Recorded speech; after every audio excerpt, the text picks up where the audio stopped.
你好，我係銀河體育會記者阿靜啊，喺我隔離咧就係 Apollo 隊嘅點稱呼你啊？係 Ollie，係 Ollie，係全名 Ollie。哦 Oliver，OK，Ollie 係 Ollie 咧就今日咧係 Apollo 嘅得分啊，咁咧唔好意思啊，咁Ollie 咧今日得分非常之犀利啦，又入3分啊，又2分咁樣啦，咁Ollie你頭先場波你點睇啊？你哋打波可以做得更加好嘅，我哋防守做到自己做嘅嘢，但係進攻方面都仲有改善。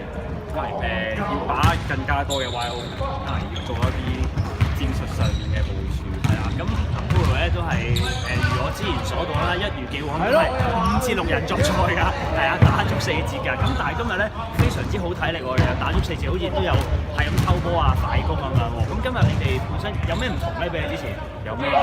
其實我 miss 咗幾場喎，miss 咗幾場，好攰咯，總之。但係之前唔係咁嘅，之前我哋都好齊心會一齊去打比賽嘅，但係唔知點解無啦啦得翻5個人。